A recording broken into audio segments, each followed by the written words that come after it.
ইসলামে দোয়া কবুলের উপায় সম্পর্কে কোরআন ও হাদিসে বিভিন্নভাবে আলোচনা করা হয়েছে।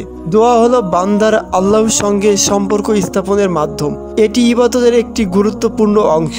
নিচে দোয়া কবুলের উপায় এবং প্রাসঙ্গিক হাদিস সহ বিশ্লেষণ তুলে ধরা হলো। ১.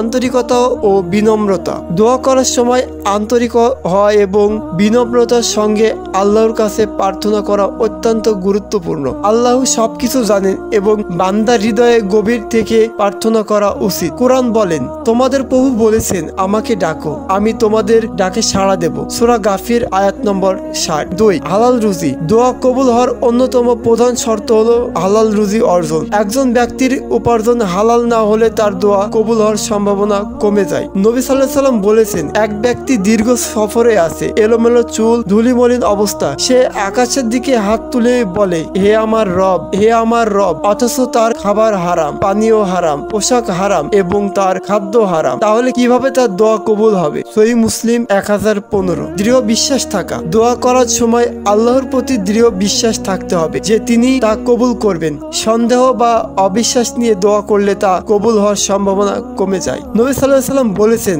আল্লাহর কাছে দোয়া করো দৃঢ় বিশ্বাস নিয়ে যে তিনি তোমার প্রার্থনা কবুল করবেন, আর জেনে রাখো আল্লাহ এমন হৃদয়ের দোয়া কবুল করবেন না যা অসতর্ক এবং অবহেলায় নিমগ্ন। তিরমিজি হাদিস নম্বর 3479। ৪. সময় ও পরিস্থিতির গুরুত্ব। দোয়া করার কিছু বিশেষ সময় ও পরিস্থিতি রয়েছে যখন দোয়া কবুল হয়, যেমন জুমার দিন, রমজান মাস, রাতে তাহাজ্জুদের সময় ইত্যাদি। নবী সাল্লাল্লাহু আলাইহি ওয়াসাল্লাম বলেছেন, রাতের শেষ তৃতীয়াংশে যখন আল্লাহ পৃথিবীর নিকটবর্তী আসমানে অবতীর্ণ হন, তখন তিনি বলেন, কে আসো, আমাকে ডাকবে, আমি তার ডাকে সাড়া দেব। কে আসো, আমার কাছে কিছু চাইবে, আমি তাকে দান করব। সহিহ বুখারী 1145 এবং সহিহ মুসলিম 758। ৫.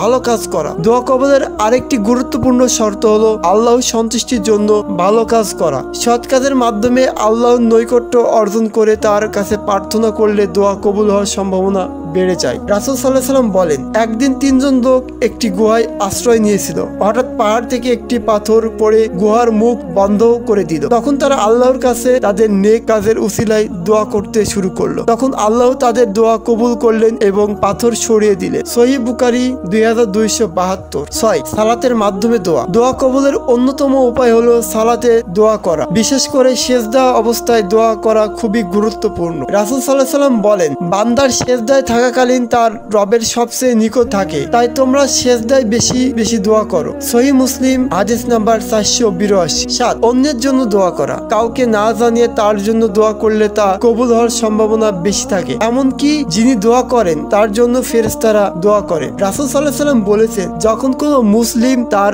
ভাইয়ের জন্য অগোচরে দোয়া করে, তখন ফেরেশতারা বলে আমিন, এবং তোমার জন্য একই রকম। সহিহ মুসলিম হাদিস নাম্বার 2732। বান্দার আস্থা ও বিশ্বাসের প্রতিফলন। দোয়া কবুলের জন্য আন্তরিকতা, হালাল রিজিক, দৃঢ় বিশ্বাস, বিশেষ সময়ের গুরুত্ব, ভালো কাজ এবং অন্যের জন্য দোয়া করা অত্যন্ত গুরুত্বপূর্ণ। আল্লাহ আমাদেরকে কবুল করুক, আমিন।